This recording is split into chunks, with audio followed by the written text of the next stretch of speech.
Hello students. आज हम लोग डिस्कस करेंगे कुछ और क्वेश्चंस को जो कि रिलेटेड है हमारे system of particles and rotational motion से। ठीक है, तो देखिए सबसे पहला क्वेश्चन है हम लोग का, a wheel has angular acceleration of 3 radian per second square and an initial angular speed of 2 radian per second in a time of 2 second it has rotated through an angle. ठीक है, तो देखिए ये क्या है, सिंपल सा एक question है। अगर आप इसको अपने लीनियर मोशन से कंपेयर करें तो जैसे उस पर हमें दे दिया जाता था एक्सेलरेशन, ठीक है, इनिशियल स्पीड दे दी जाती थी, टाइम दे दिया जाता था और हमसे पूछ लिया जाता था डिस्प्लेसमेंट। तो यहां पर फर्क क्या पड़ गया, यहां पर उन्होंने एंगुलर एक्सेलरेशन दे दिया, इनिशियल एंगुलर स्पीड दे दी, टाइम दे दिया, तो हमसे पूछा गया कि कितने एंगल तक वो रोटेट होगा, यानी कि यहां पर हमसे थीटा पूछ लिया गया। तो यहां पर भी हमारी जो इक्वेशंस ऑफ मोशंस हैं, ठीक है, एंगुलर मोशन के लिए वही यूज होंगी। ठीक है, और फिर हमें बताना है कि वो कितना एंगल घूमेगा इन रेडियन। क्लियर? तो देखिए इसको कैसे सॉल्व करेंगे, आइए उसको देखते हैं। तो सबसे पहले हम यूज करेंगे ये, क्योंकि हमारे पास है क्या क्या, हमारे पास है ओमेगा नॉट, हमारे पास है अल्फा और टाइम। ठीक है, एंगुलर एक्सेलरेशन दिया था, इनिशियल हमारी जो एंगुलर वेलोसिटी थी वो थी, और जो टाइम दिया था कि इतने टाइम बाद क्या होगा वो था। यानी कि इस हम ये चीजें हमें दी थी और फाइंड करना था थीटा। तो ये सारे चीज का किस इक्वेशन पर है, ये वाली में। ठीक है, जो कि हमारी इसके करस्पॉन्डिंग है, S is equal to U T plus half A T square. ठीक है, तो एस की जगह पर हो गया थीटा, यू की जगह पर हो गया ओमेगा नॉट, अल्फा की जगह ए की जगह पर हो गया अल्फा, और टी की जगह टी ही है। तो देखिए क्या है दिया है, यहां पर टाइम हमें 2 सेकेंड्स दिया हुआ है। क्लियर? तो बस हम क्या करेंगे, यहां पर इसकी वैल्यू और इसकी वैल्यू को पुट कर देंगे।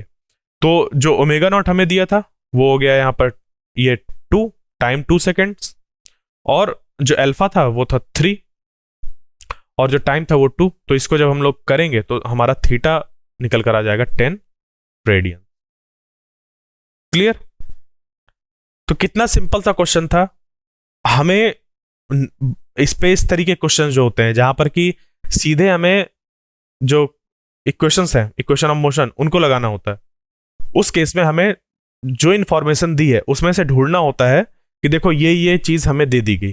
तो मैंने वही किया कि सबसे पहले देखा कि ये चीज हमें दे दी गई, पूछा क्या गया है, अब ये सब का सब किस इक्वेशन में आता है, बस इतना हमें समझ पर अगर आने लगे तो बाकी फिर वैल्यूज रख के उसका आंसर निकालना ही बाकी रह जाता है।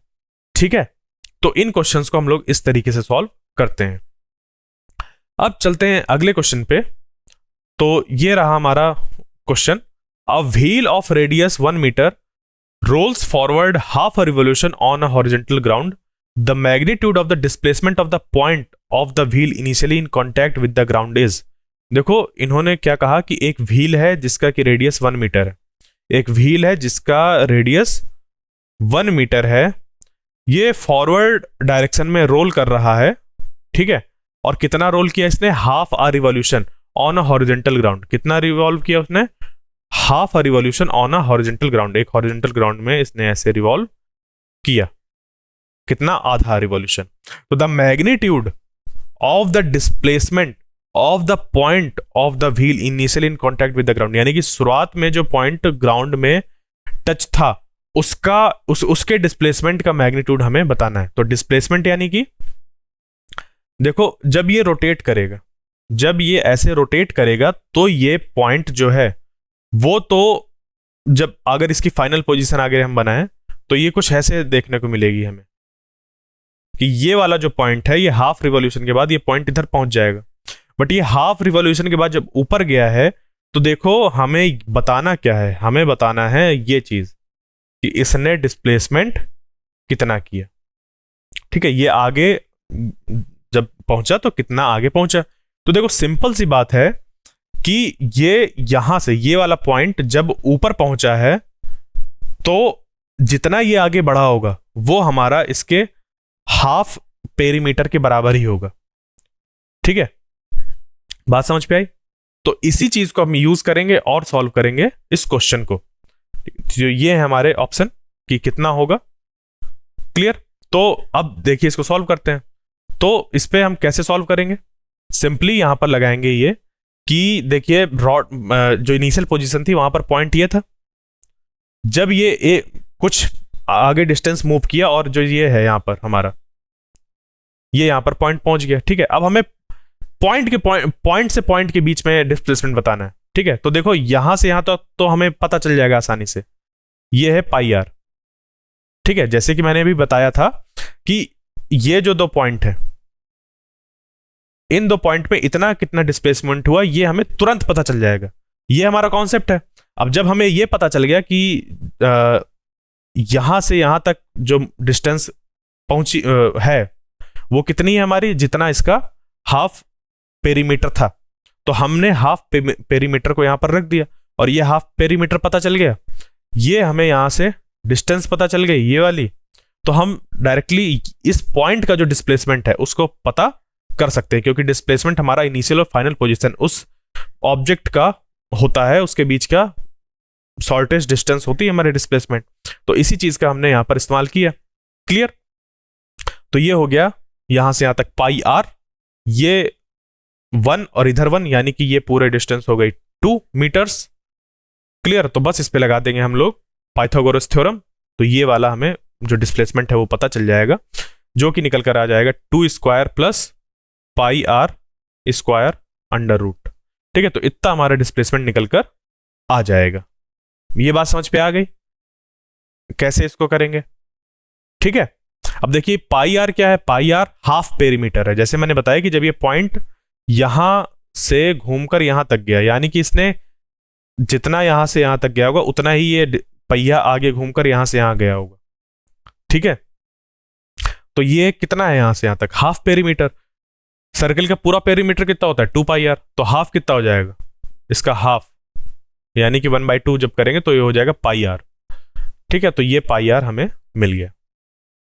क्लियर। तो इस तरीके से हमारा ये जो डी वाला ऑप्शन था वो करेक्ट हो जाएगा, क्योंकि आंसर हमारा पाई स्क्वायर प्लस यहां पर 4 बन जाएगा, क्योंकि इस तरीके से ये यहां पर बन गया। ठीक है, क्लियर। क्योंकि यहां पर हमारा जो आर है, आर की वैल्यू 1 है ना, तो ये बन गया हमारा। ठीक, अब चलते हैं आगे और इस पे नेक्स्ट क्वेश्चन पे। तो question number 8, find the torque about the origin when a force of 3Jn।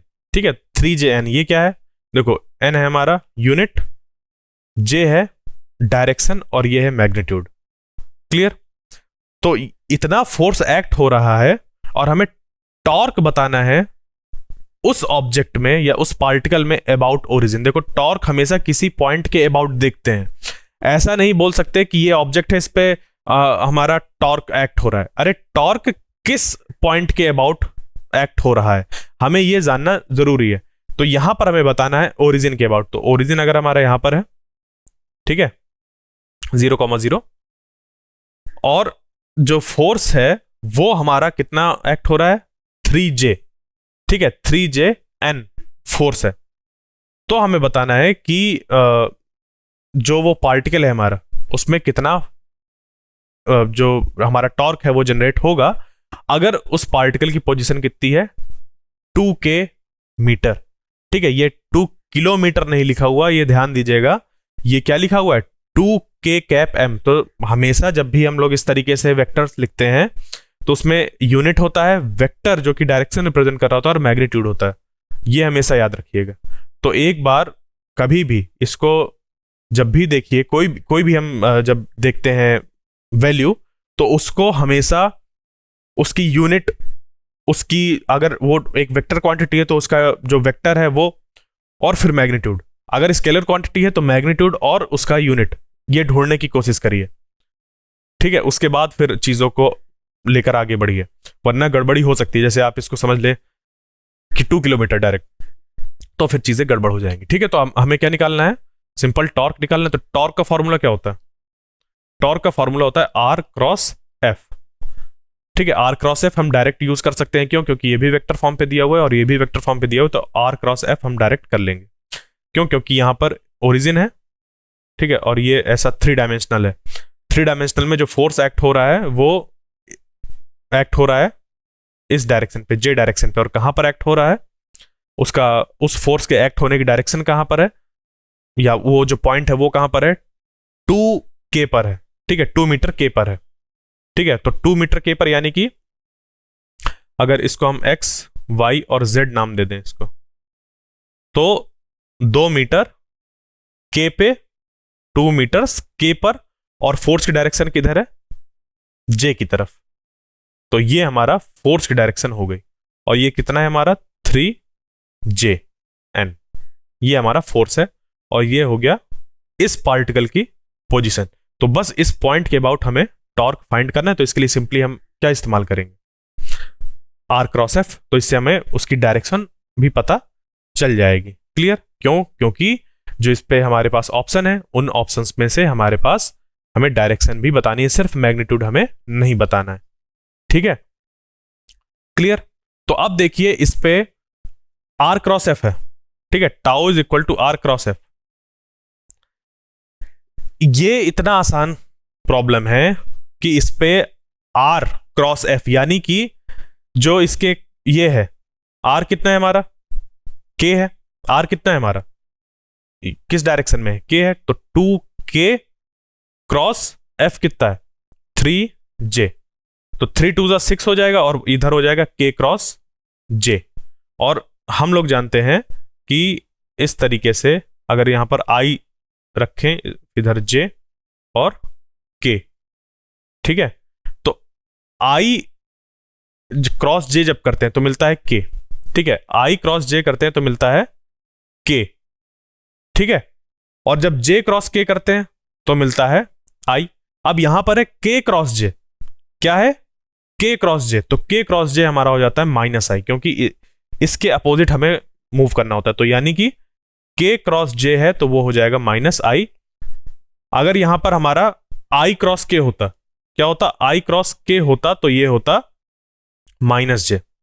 ठीक है, और इसी तरीके से अगर हमारे पास ये J क्रॉस I हो जाता, क्या हो जाता है, J क्रॉस I। तो J क्रॉस I बन जाता है हमारा -K। ठीक है, क्या बन जाता है, -K। तो ये आपको पता होना चाहिए, एकदम क्लियर होना चाहिए, क्योंकि इस क्वेश्चन में कुछ है ही नहीं, सिर्फ इतना ही करना है। तो यहां से K क्रॉस J जब करेंगे तो ये बन जाएगा हमारा -I। तो टॉर्क है हमारा, तो टॉर्क हमारा न्यूटन मीटर पर निकल कर आया, क्योंकि इसकी यूनिट जो है, इसकी यूनिट न्यूटन हो जाएगी, और इसकी यूनिट जो है वो मीटर है। तो ये न्यूटन मीटर हमारा बन जाएगा। यानी कि देखिए इस पूरे क्वेश्चन पे अगर आपको ये वेक्टर्स पता होंगे तो आपको डायरेक्ट ये माइनस साइन दिखेगा, और किसी में माइनस साइन नहीं है, हमारा सीधे ये वाला आंसर सही हो जाएगा। ठीक है, तो इस तरीके से हम प्रॉब्लम्स को और आसानी से जल्दी सॉल्व कर सकते हैं। देखिए हमेशा हमें कॉम्पिटिटिव एग्जाम्स में क्वेश्चंस को पूरा सॉल्व करने की जरूरत नहीं होती है, हमें वहां पर उस क्वेश्चन को जल्दी से जल्दी सॉल्व करना है। तो अब जल्दी से जल्दी हम कैसे सॉल्व कर सकते हैं, हम अपनी पूरी की पूरी नॉलेज एक साथ लगाते हैं। ये नहीं कि अब सिर्फ टॉर्क का क्वेश्चन है तो हम प्रॉपर ऐसे लिखेंगे, फिर ये लिखेंगे, फिर ये लिखेंगे, फिर ये लिखेंगे, नहीं, ऐसा जरूर नहीं है। आप डायरेक्ट जंप कर सकते हैं कि ये है R क्रॉस F करते हैं, तो ये R है, ये cross F, R cross F, यानी कि K cross J। K cross J क्या होता है, फटाफट आपने ये बनाए दिमाग में या ड्रॉ कर लिया आपने तुरंत। तो K क्रॉस J यानी कि -I, यानी कि -I माइनस और माइनस ये वाला B वाला करेक्ट हो गया। तो आपको मैग्नीट्यूड से मतलब ही नहीं, क्योंकि 666 तो सब मैंने न्यूटन मीटर सब में लिखा हुआ है। ठीक है, यहां पर जो डिसाइडिंग फैक्टर है उससे आपने तुरंत उसको फाइंड आउट कर लिया। ठीक है, तो ये भी हमें अप्रोच लेकर चलनी होती है जब एग्जाम्स में क्वेश्चंस को सॉल्व करते हैं। ठीक है,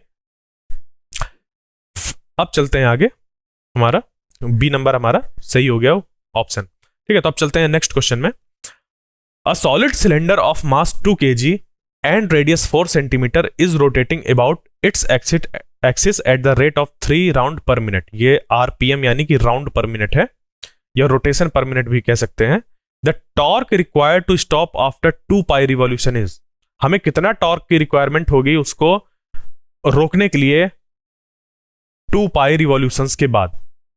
ठीक है, तो देखो क्या है सिंपली कि यहां पर एक सॉलिड सिलेंडर है, किसकी बात हो रही है, सॉलिड सिलेंडर, जिसका कि मास इतना दिया हुआ है और रेडियस इतना दी हुई है रोटेट कर रहा है, क्या कर रहा है, रोटेट कर रहा है about its axis at the rate of 3 rotation पर मिनट।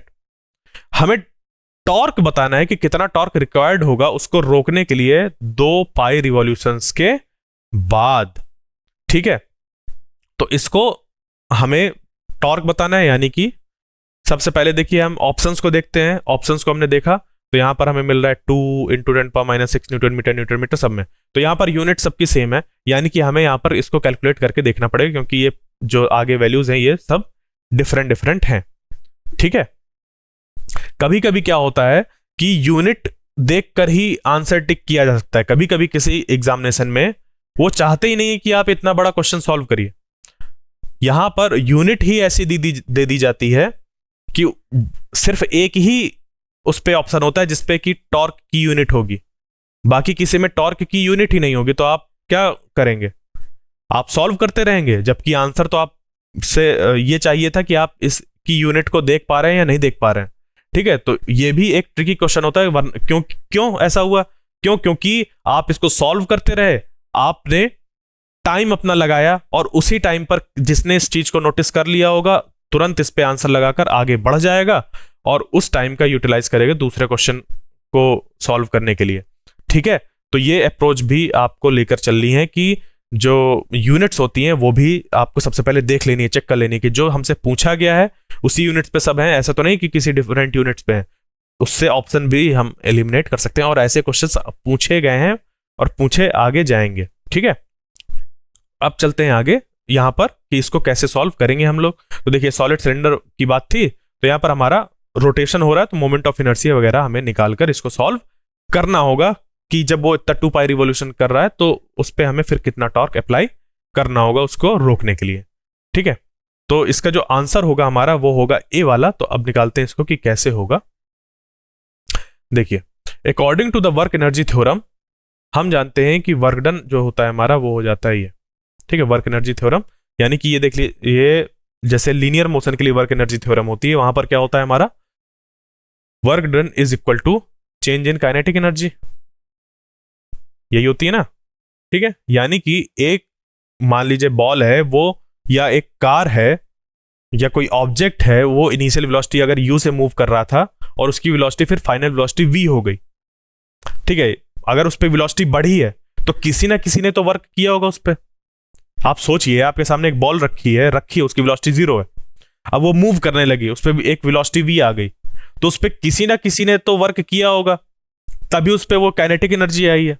तो सेम चीज यहां पर भी है कि यहां पर देखो काइनेटिक एनर्जी ज्यादा होगी, ये वाला टर्म की वैल्यू कम होगी, माइनस जो करेंगे वही हमारा वर्क डन के बराबर होता है।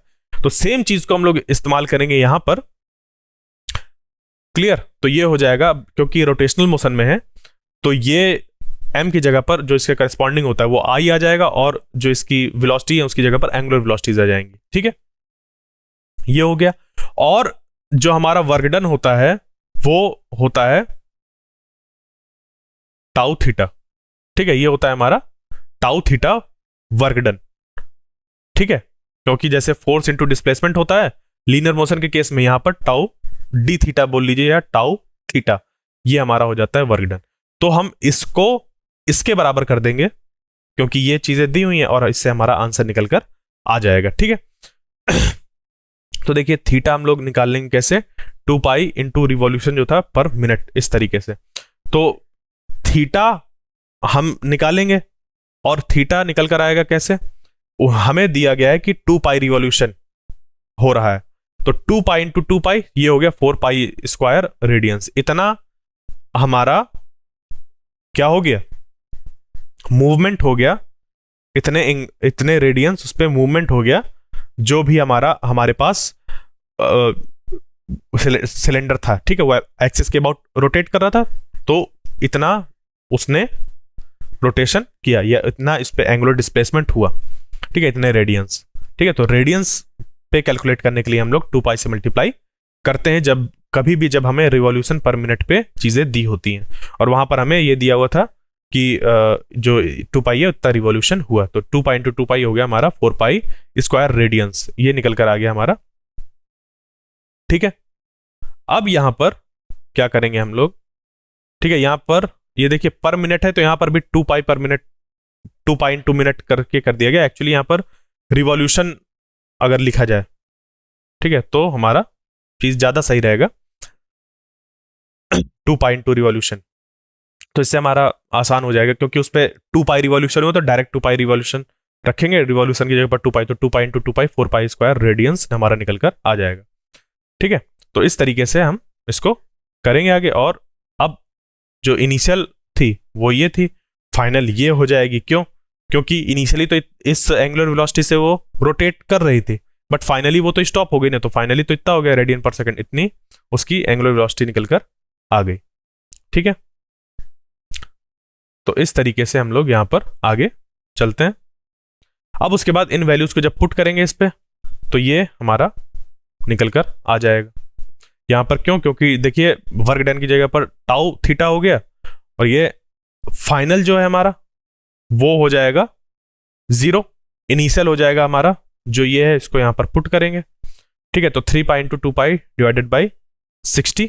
इस तरीके से जब इसको हम सॉल्व करेंगे, अब यहां पर मैथमेटिक्स रह गए, इसको अब जब सॉल्व करेंगे तो हम इस थीटा को जो था वो फाइंड किया था उसको डिवाइड कर दिया 4 पाई स्क्वायर, और हमारा ये निकल कर आ गया। यहां पर देखिए माइनस क्यों रखा हुआ है, ये यहां पर न्यूटन मीटर लिखा हुआ है, न्यूटन डैश मीटर करके लिखा हुआ है, यानी कि न्यूटन मीटर कहना चाह रहे हो, न्यूटन माइनस मीटर नहीं लिखा हुआ है, ये न्यूटन मीटर लिखा हुआ है। ठीक है, न्यूटन मीटर यानी कि ये उसकी यूनिट है टॉर्क की। तो यहां पर क्या है कि ये माइनस क्यों यूज कर रहे हैं हम लोग? माइनस इसलिए यूज कर रहे हैं क्योंकि वहां पर जो वर्क डन होगा वो निगेटिव वर्क डन होगा, क्योंकि जो इनिशियल वेलोसिटी थी वो ज्यादा थी और फाइनल वेलोसिटी जो है वो है कम। इस वजह से जो वर्क हुआ, जो उस सिलेंडर को वर्क हुआ उस पे उसको रोकने के लिए, वो निगेटिव वर्क हुआ। उस सिलेंडर, वो जो सिलेंडर रोटेट कर रहा था वो उसकी वजह से क्या हुआ, एक निगेटिव वर्क हुआ, जिस वजह से जो सिलेंडर था वो स्टॉप हो गया। ठीक है, तो इसी चीज के लिए हमने यहां पर इसको इस्तेमाल किया। और यहां से ये, क्योंकि ये वाला टर्म 0 हो रहा है, तो इधर से माइनस निकल कर आएगा और ये इधर से माइनस माइनस कैंसिल आउट हो जाएंगे।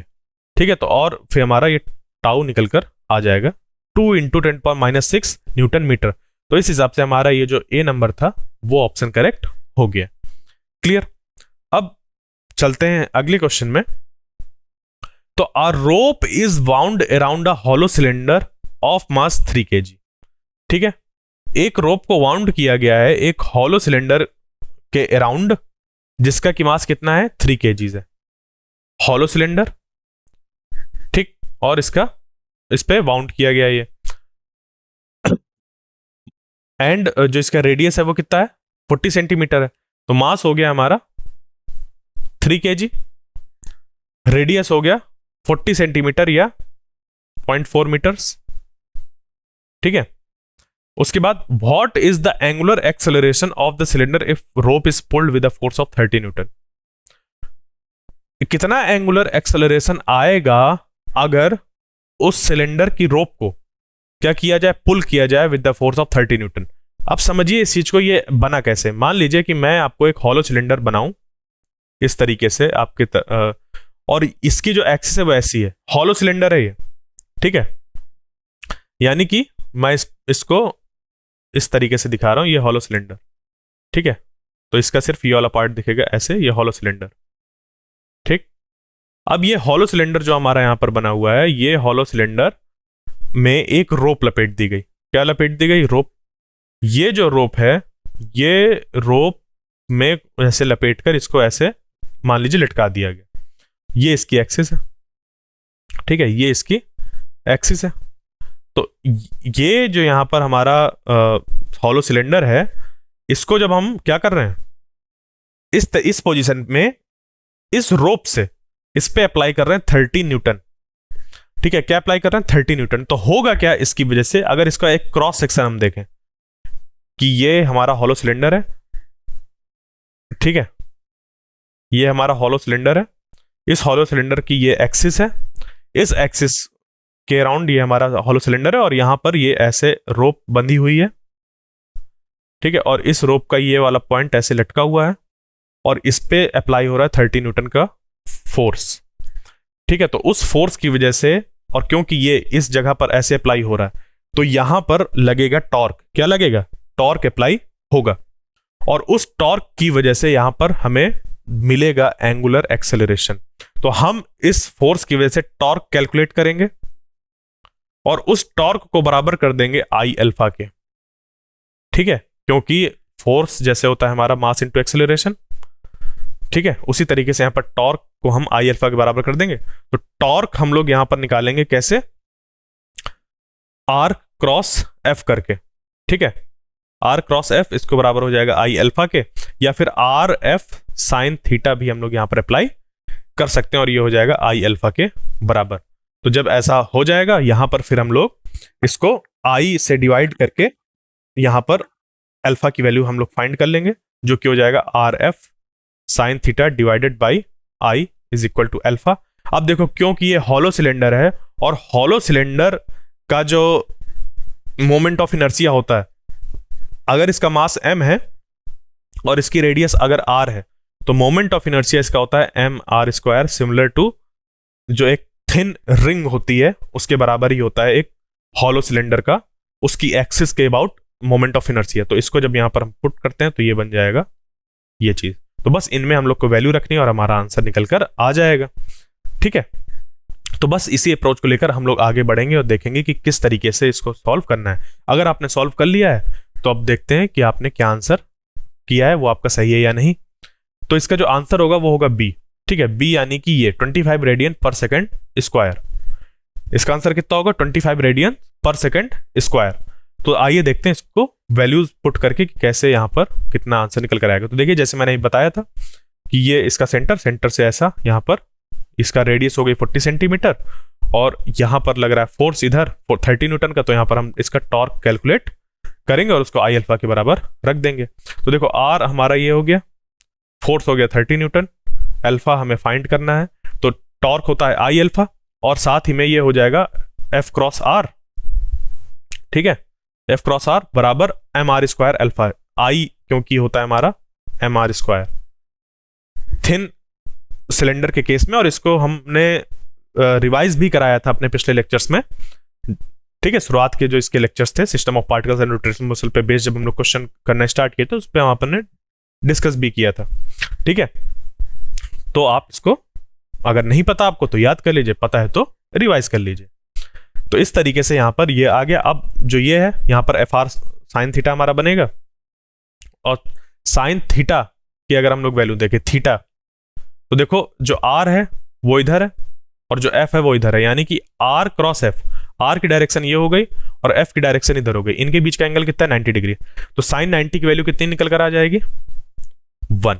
तो यहां पर जो है एफ आर साइन थीटा जब हम लोग लिखेंगे उस पर से सिर्फ यूज करेंगे एफ आर और साइन थीटा की वैल्यू 1 हो गई, ठीक है। यहां पर अब ये क्रॉस प्रोडक्ट वाला क्रॉस नहीं है, ये यहां पर हम लोग का सिंपल मल्टीप्लीकेशन को शो कर रहा है, क्लियर। तो कंफ्यूज मत होइए कि क्रॉस प्रोडक्ट वाला है तो अभी हमने यहां पर डायरेक्ट कैसे वैल्यू पुट कर दी, नहीं, उसका हमने जो क्रॉस प्रोडक्ट था वो क्यों नहीं किया, वो यहां पर रख दिया गया है, फिर ये आ गया। तो एफ आर की वैल्यू रखेंगे, एफ हो गया 30, ये हो गया 0.4, एम आर स्क्वायर में एम और आर का स्क्वायर हो जाएगा, तो एक आर से एक आर कैंसिल, 30 से ये 10 डिवाइडेड बाई 0.4, यानी कि हमारा ये 4 × 100 और जो कि 25 निकल कर आ जाएगा। तो 25 रेडियंस पर सेकेंड स्क्वायर ये हमारा निकल कर आ गया अल्फा की वैल्यू, क्लियर।